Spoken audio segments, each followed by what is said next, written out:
Hey everybody, thanks for watching. Don't forget to click the subscribe button and the bell icon so you get notified of each new video as they come out. Hey everybody, I'm JJ Johnson. You're watching Reality Survival. And today we are doing, I don't know if it'll be cool. I think it'll be kind of cool.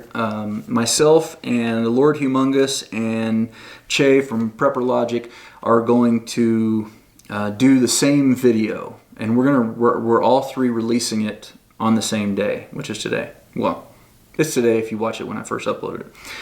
And so I'll put links to their channels in the description below, and watch this video to the end, then go watch both of their videos, and let us all know in the comments, what ideas we forgot. The topic of the videos is going to be the first 10 things to do when SHTF. Okay, so the idea here is, and I'm sure we'll all probably have a different kind of take on this, but the idea is if it was a grid down situation, if it was something that was a fairly immediate event, so it wasn't an event that was like a long, slow decline, but if it was something that was fairly urgent, what would you do? And how would you react to that in, say, the first 24 to 48 hours or so? So that's kind of the idea of what we're looking at here. So my number one is going to be contact your immediate family. And a lot of us have children who are in high school or college or whatever the case may be. They could be spread out at different locations throughout the city, throughout the day. And so it's going to be important to get in touch with them if you can. If you can't physically get in touch with them, then hopefully you have set out some sort of family communication plan so they know what to do in a disaster and where to go, where to meet and all those kinds of things.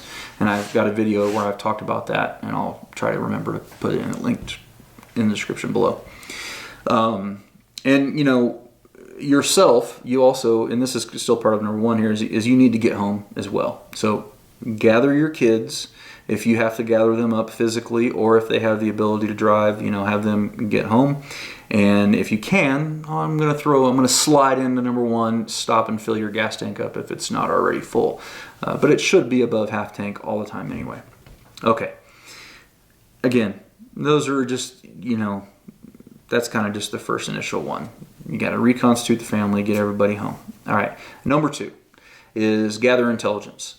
You need to listen to a police scanner if you have one, or if you're a ham radio operator, reach out to the hams, or if you even have a ham radio, just listen. Just listen and see what's going on out there. Listen to shortwave radio as well as local radio, because there may be a discrepancy between what local news is broadcasting and what international stations are broadcasting about the event. And so it would be important to be able to, know both sides of the story, so to speak. Check all your applicable apps, as far as news apps and news aggregation services and things along those lines. And again, this is assuming that you have some ability to do this. If the grid's totally down, then this one might be kind of out the window, and you might be left to just shortwave radio and to hams. But I would want to know, if I could, I would want to know what's going on if I can. So I would try to gather some information up. Okay, and let's see, and that may also. It might also constitute contacting local law enforcement, seeing what they're saying about it, or something along those lines. Maybe if you see a cop on the way home, flag them down, ask them what they know, something along those lines. Hard to say. Try to gather intel, though. Okay, next one, number 3, is contact your local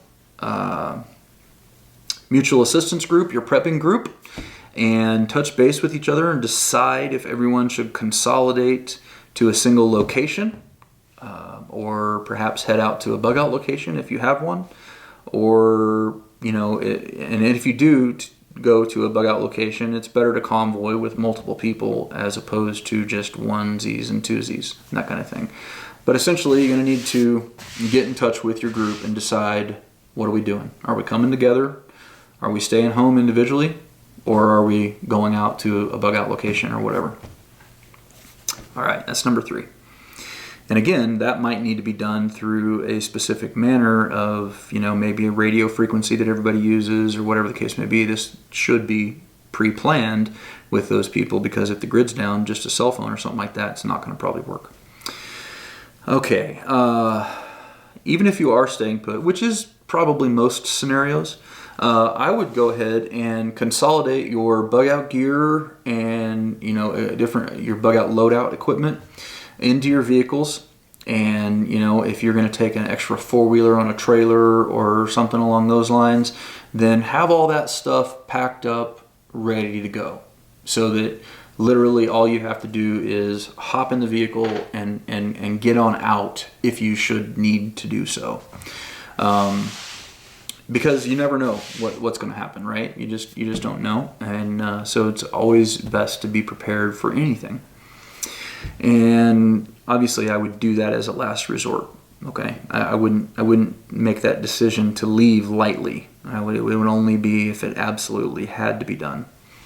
Okay, number 5 is establish your first level of your heightened security plan. Now, maybe this is involving, cameras. Maybe it's involving driveway alarms. Maybe it's involving game cameras, tripwire alarms, random patrols.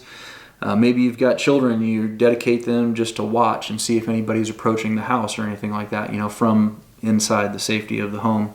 Maybe you've got dogs outside that are watching and keeping watch, whatever the case may be. It's hard to say whether or not some of those smaller devices would be working or not after an EMP, game cameras and different things along those lines. It's difficult to say, but the point of this is really, for whatever your first level security plan is, that's what you want to go ahead and put into place. Okay. All right, number 6, I would have backup and emergency power generation ready to go. I would consume the refrigerated, time-sensitive foods that are going to spoil quickly, and I would consider if I needed to black out or board up my windows from the inside. Okay, I would start thinking about doing that and deciding how far I need to go. How serious does this look like it is? And that's why gathering intelligence is kind of important before you start making these decisions. Okay, the number 7 is I would establish defensive fighting positions both inside and outside the home if they're not already established. One comment on a recent video I did on starvation, I think it was Bug Out Bubba. If you haven't checked out his channel, then definitely go check it out. He's got a lot of good information over there. And but he talked about having raised garden beds with railroad ties, which are essentially bulletproof and very, very bullet resistant. They would make great cover, especially 2 layers of railroad ties with dirt in the middle, and make great, raised bed garden would make a great place to take cover behind. And so you could locate those things strategically ahead of time, way ahead of time. But if you haven't done anything ahead of time, then now might be the time that you want to go ahead and do that, so that you're able to defend your property a little bit better. Okay, so let me see. What did I say here? 7 was establish defensive fighting positions inside and outside the home. Inside the home, I would pre-position loaded firearms, plate carriers, helmet, night vision, flashlights, ammo, handheld radios. Establish your lanes of fire, put up sandbags, whatever the case may be. Basically, just get ready.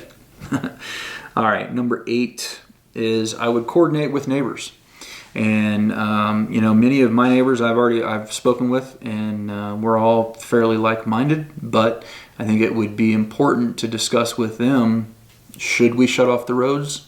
Should we set up some roadblocks? Should we start doing, security patrols? Should we, go ahead and rotate shifts, at, like in my neighborhood, there's essentially only 2 entry points to it, and, 1 on each side. So it would only take 2 roadblocks, and the whole all 64 houses in my area would be cut off essentially. But we've got enough people, 64 homes with multiple people living in each home. We would be able to rotate and do that, fairly easily. Okay, so, coordinating with them. I would also ensure that they all know the channels, the radios that we're on, the frequencies and the channels and the radios that we're on, which is personally why I use GMRS for my prepper comms as the primary, because everybody's got those little GMRS radios, and so I don't have to maintain 100 of them or whatever the case may be. I have a few extra and stuff like that, but most everybody's got a set of those walkie-talkies, So make sure they got radios, make sure they got chargers and batteries, and everybody's on the same channel. And then I would also establish check-ins.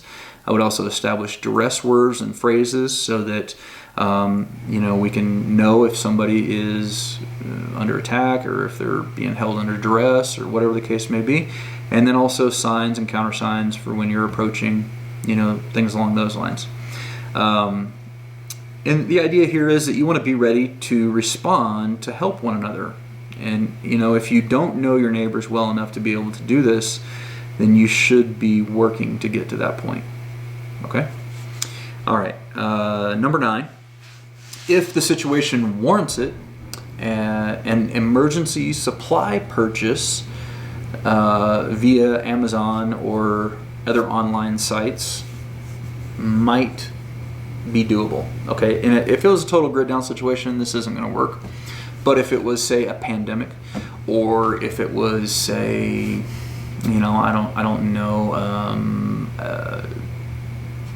terror attack, or who knows, I don't know, whatever, then maybe if the electricity was still going, you might be able to make a last minute purchase on Amazon or some other online store. Here's the reason I say this. Most disasters, with the exception of like an EMP or a CME or something, the whole grid is probably not going to be shut down. Okay? And so you might be able to still get some next day delivery kind of stuff. If it was items that were eligible for next day delivery, pay a bunch for shipping.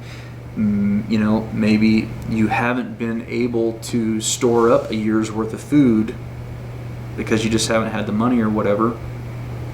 But if the grid's still up, it'd be worth a shot to me to go ahead and try to order in another year or two's worth of food.